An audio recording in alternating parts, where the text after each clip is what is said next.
అందరికీ నమస్కారం. శ్రీ గురు ఛానల్ నుండి తెలంగాణ కమిటీలు అనే సిరీస్లో మనం వీడియో తీసుకొస్తున్నాము. 1948 నుండి 2014 వరకు తెలంగాణ పైన వేసిన కమిటీలు అన్నీ ఒక ఆర్డర్లో తీసుకొస్తున్నాం కాబట్టి ఇది వచ్చే ఎగ్జామ్స్కి అందరికీ యూజ్ అవుతుంది.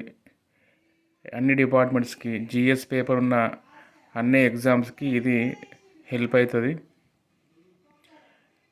మీ ప్రీవియస్ పేపర్స్ కూడా చెక్ చేసుకుంటే మీకు కనిపిస్తుంది ఇన్ని నుంచి క్వశ్చన్స్ వస్తున్నాయి కాబట్టి మనం ఒకసారి కమిటీస్ అన్నీ నోట్ చేసుకొని ఒకసారి చూసేసుకుంటే మనం అన్ని ఎగ్జామ్స్కి మనం స్పెషల్గా ఏం ప్రిపేర్ అవ్వాల్సిన అవసరం ఏమి ఉండదు. మనకి ఈజీగా మనం స్కోర్ చేసుకోవచ్చు. ఇది 5వ వీడియో. ఇంతకుముందు 4 వీడియోస్ అయిపోయినాయి. ఆ 4 వీడియోస్ లింక్స్ నేను డిస్క్రిప్షన్లో ఇస్తాను. ఆ వీడియో చూసిన తర్వాత ఈ వీడియో చూడండి. మీకు కూడా ఆర్డర్ అర్థమైపోతుంది. ఏ కమిటీ ఎప్పుడు వచ్చింది అంటే ఇయర్ వైజ్ చూసుకుంటే మనకు గుర్తుంటాయి. ఇప్పుడు కమిటీస్ అయినా తర్వాత గవర్నమెంట్ స్కీమ్స్ అయినా ప్రోగ్రామ్స్ అయినా ఈ ఇయర్ వైజ్ చూసుకోవాలి. ఇయర్ వైజ్ చూసుకుంటే ఏ ఇయర్లో వచ్చిందనేది మనకు అక్కడ మనం గుర్తుపెట్టగలుగుతాం ఎగ్జామ్ హాల్లో. కొన్నిసార్లు ఏం చేస్తారంటే ఎగ్జాంపుల్ ఏదైనా స్కీమ్ ఇస్తే స్కీము దాని ఇయర్ అడుగుతాడు. లేకపోతే స్కీము ఇయర్ ప్లేస్ ఇట్లాంటివి మనం స్కీమ్ గురించి మొత్తం చదువుకొని పోయినా కానీ అది ఏ ఇయర్లో స్కీమ్ ఇంప్లిమెంట్ చేసిన విషయం తెలియకపోతే మన అక్కడ బిట్ వెళ్ళిపోతుంది, మనం స్కోర్ చేయలేము. కాబట్టి ఇయర్ వైజు చదువుకోవడానికి ప్లాన్ చేసుకోండి. మన ప్రిపరేషన్ అనేది ఎంత ఈజీగా మనము ముందు ప్లాన్ చేసుకొని పెట్టుకున్నాం అనుకోండి, ప్లానింగ్ ప్రకారం మనం చదువుకుంటే సబ్జెక్ట్ మీద టఫ్ అనిపించదు. మనం ప్లాన్ లేకుండా అన్నీ బైహార్డ్ చేయాలి, అన్నీ గుర్తుపెట్టుకోవాలి, దాన్ని మొత్తం బట్టి కొట్టేసేయాలంటే అవన్నీ గుర్తుండవు. కాబట్టి చిన్న చిన్న టిప్స్ అనేది మనం పాటించాల్సి వస్తుంది. కాబట్టి ఈ కమిటీస్కి నేను చెప్పే టిప్ ఏంటంటే ఇయర్ వైజ్ గుర్తుపెట్టుకోండి. మళ్ళీ కొంచెం బ్యాక్గ్రౌండ్లోకి వెళ్ళి స్టోరీలాగా గుర్తుపెట్టుకుంటే కూడా మ్యాటర్ అనేది ఈజీ గుర్తుంటుంది. కమిటీ పేరు, ఆ కమిటీ ఎందుకు వచ్చిందనే విషయం తెలియాలంటే కొంచెం బ్యాక్గ్రౌండ్ తెలుసుకుంటే అయిపోతుంది. పెద్ద మ్యాటర్ ఏం కాదు.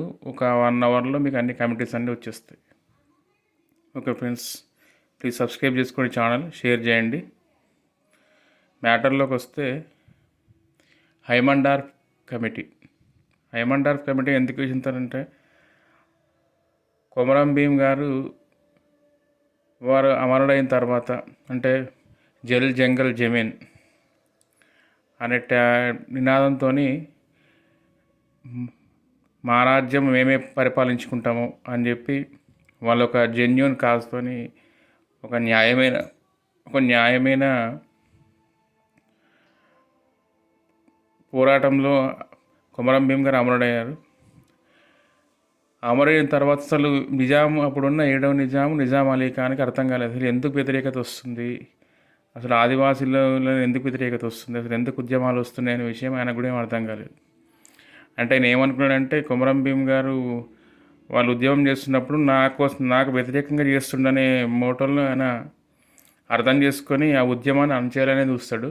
కాకపోతే కొమరం భీమ్ ఆయన చేసిన ఉద్యమం న్యాయమైన ఉద్యమం.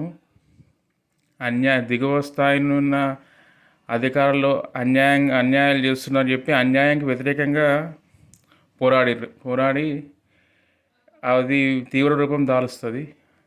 ఆ విషయాన్ని వాళ్ళు సాఫ్ట్గా చెప్దామని కొమరం భీమ్గా ట్రై చేసి నిజాం చక్రవర్తికి నిజాం రాజుకి చెప్దామని అనుకుంటారు, కానీ నిజాం రాజు వినే పొజిషన్లో ఉండడు. ఎందుకంటే ఎప్పుడైనా రాజు సాఫ్ట్గా ఉంటే కింద ఉన్న వాళ్ళందరూ మూర్ఖులు ఉంటారు.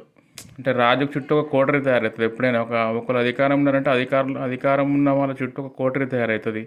మీరే గ్రేటు, మీలాగా ఎవరు చేయలేరని కొన్ని చెప్పి వాళ్ళకు ప్రజలకు మధ్యలో ఒక డిస్కనెక్ట్ అయ్యేటట్టు చేస్తారు. ఆ డిస్కనెక్ట్ అనేది అసంతృప్తికి దారితీస్తుంది. అసంతృప్తి అనేది ఉద్యమాలుగా మారిపోతాయి. కాబట్టి హైమండార్ఫ్ గారి కమిటీ కూడా బ్యాక్గ్రౌండ్ చూస్తే కొమరం భీమ్ గారు ఉద్యమం చేసిర్రు. ఉద్యమంలో అమరుడైన తర్వాత నిజాంకి ఆలోచన వచ్చి అసలు ఎందుకు ఉద్యమాలు వస్తున్నాయనే విషయం మీద రీసెర్చ్ చేయడానికి ఒక ఆంథ్రోపాలజిస్ట్ని తీసుకొస్తాడు. ఆస్ట్రియా దేశం నుంచి వచ్చింది ఐమండార్ప్. అసలు ఐమండార్ప్ ఎక్కడున్నాడు అనే క్వశ్చన్ కూడా మొన్న కానిస్టేబుల్ ఎగ్జామ్లో వచ్చింది. ఊరి పేరు అడిగిండు. కాబట్టి ఐమండార్ప్ వారు నివసించిన ప్రదేశం ఏంటంటే ఆదిలాబాద్ జిల్లా, ఉమ్మడి ఆదిలాబాద్ జిల్లా గురించి చెప్తున్నాను. ఉమ్మడి ఆదిలాబాద్ జిల్లాలో మార్లవాయి అనే విలేజ్లో ఆయన ఉండి రీసెర్చ్ చేసిండు. ఆయన ఇచ్చిన రీసెర్చ్ మధ్యంతర నివేదిక ప్రకారంగా నిజాం రాజు 1946లో సోషల్ సర్వీస్ డిపార్ట్మెంట్ అనేది ఒక శాఖను నెలకొల్పిన తర్వాత 1948 సెప్టెంబర్ 17 రోజుకి హైదరాబాదు స్టేట్ విలీనం అయిపోయింది భారతదేశంలో. అప్పుడు జయంత్ చౌదరి వారు పరిపాలన చేస్తున్న టైంలో ఈ కమిటీ రిపోర్ట్ వచ్చిన తర్వాత ఆ రిపోర్ట్ ఆధారంగా 1949లో ఆదివాసీ ప్రాంతాల క్రమబద్ధీకరణ అనేది జరిగింది. నోటిఫైడ్ ట్రైబల్ ఏరియా రూల్స్ అనేటివి ఏర్పడ్డాయి. ఇది చూసుకోవాలి. ఐమండార్ప్ కానీ కమిటీ చాలా ఇంపార్టెంట్. దీని నుంచి 1/70 అనే చట్టం కూడా వచ్చింది. అంటే పరాయి వాళ్ళకు పోకుండా ఇప్పుడు ట్రైబల్ ప్రాంతం ఉండే వాళ్ళే మళ్ళీ వాళ్ళకు మాత్రమే ఆ భూమిని అమ్ముకునే ఒక ఫెసిలిటీ ఉంటుంది. వాళ్ళ కల్చరు పాడు కాకుండా వాళ్ళ దానిలోనే వాళ్ళకి వేరే వాళ్ళకి ఎంటర్ కాకుండా 1/70 అనే యాక్ట్ కూడా ఒకటి మనకు కనిపిస్తుంది. అది కూడా చాలా ఇంపార్టెంట్. అది కూడా ఒకసారి చూసుకోండి. నెక్స్ట్ కమిటీ ఉమ్మడి ఆంధ్రప్రదేశ్ ఉన్నప్పుడు వేసిన కమిటీ విద్యుత్ సంస్కరణ మీద చంద్రబాబు నాయుడు గారు సీఎంగా ఉన్నప్పుడు వేసిన కమిటీ ఏంటంటే హితన్ భయ్యా కమిటీ. అంతకు జెన్కో ట్రాన్స్కో అనేది సపరేట్గా ఏం లేకపోతుండే, అని కలిపే ఉంటుండే. హితన్ భయ్యా కమిటీ వేసిన తర్వాత 1998లో జెన్కో అంటేనేమో పవర్ జనరేషను, ట్రాన్స్కో అంటేనేమో ట్రాన్స్మిషన్, రెండుగా విడదీశారు. జెన్కో వేరే, ట్రాన్స్కో వేరే. ఇప్పుడు ట్రాన్స్కో మనం చూస్తే నార్త్ ఎస్పీడీసీఎల్, ఎన్పీడీసీఎల్ రెండు కనిపిస్తాయి. దాంతోపాటు 1999లో ఏపీ విద్యుత్ రెగ్యులేటరీ అనేది ఏర్పడ్డది. ఏపీఈఆర్సీ అంటారు. ఈఆర్సీ అంటే ఇది ఏం చేస్తుందంటే ప్రస్తుతం ఉన్న పరిస్థితులను బట్టి కరెంటు బిల్లు పెంచాలా తగ్గించాలా, పెంచితే ఎంతవరకు పెంచవచ్చు, ప్రజల మీద భారం వేస్తే ఎంతవరకు భారం వేయవచ్చు అనే విషయాన్ని ఇది క్యాలిక్యులేట్ చేసి చెప్తుంది గవర్నమెంట్కి. అది ఏపీఈఆర్సీ. ఇప్పుడు తెలంగాణ ఈఆర్సీ, ఏపీఆర్సీ సపరేట్ అయిపోయినాయి కాబట్టి ఇది కూడా చూసుకోండి. ఈ విద్యుత్ సంస్కరణ అనగానే గుర్తొచ్చే కమిటీ ఏంటంటే హితన్ భయ్యా కమిటీ. తర్వాత రాష్ట్ర పరిపాలన జీతాల పెన్షన్ కమిటీ, గంగోపాధ్యాయ కమిటీ. అప్పుడు చాలా కమిటీలు ఎందుకు కనిపిస్తాయంటే 1999 నుండి అప్పుడు ఎల్పిజి మోడల్ అనేది ఇంట్రడ్యూస్ చేసిర్రు. అప్పుడు ప్రపంచ బ్యాంకు సంస్కరణలను తీసుకొచ్చి విజన్ 2020 అనేది ఒక డాక్యుమెంట్ని తీసుకొచ్చింది కదా. బెకన్సీ కంపెనీ తయారు చేసిన విజన్ 2020 డాక్యుమెంట్ని ఇంప్లిమెంట్ చేద్దామని చంద్రబాబు నాయుడు గారు అనుకున్న క్రమంలో అసలు అన్ని శాఖల మీద వాళ్ళు కమిటీలు వేసి ఏ శాఖ పరిస్థితి ఏందనేది తెలుసుకుంటే అసలు ఉన్న సిచ్యువేషన్ ఏందో తెలిస్తే మన యాక్షన్ అనేది ఫిక్స్ అవుతుంది ఏం చేయాలనేది. ఆ క్రమంలో వేసిన కమిటీలు మీకు కొన్ని కనిపిస్తాయి. రాష్ట్ర పరిపాలన జీతాలపై వేసిన కమిటీ గంగోపాధ్యాయ కమిటీ.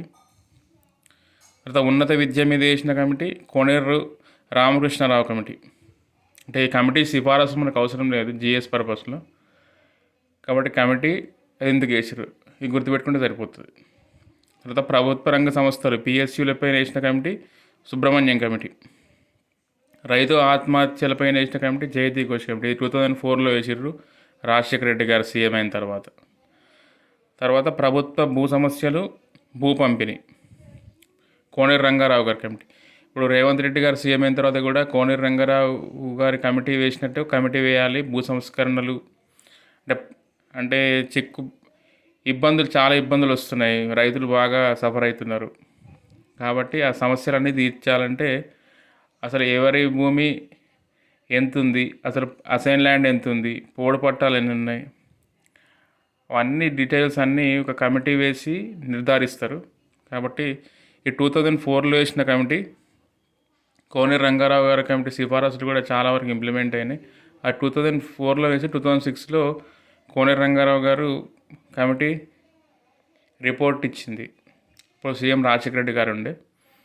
కాబట్టి జస్ట్ ఫ్రెండ్స్ ఏంటంటే కమిటీ ఎందుకు వేసారు అనేది గుర్తుపెట్టుకోవాలి. కమిటీ ఇచ్చిన సిఫారసులు మనతో సంబంధం లేదు. కమిటీ ఇచ్చిన సిఫారసు చదువుకుంటా కూర్చుంటే మనకు జేఎస్కు వాళ్ళు ఇచ్చిన టైం జేఎస్కి సరిపోదు. మీరు 1 ఇయర్ చదివినా జేఎస్ కమిటీలు అన్నీ చదివి గుర్తుపెట్టుకున్నా ఎంత యూజ్ ఉండదు.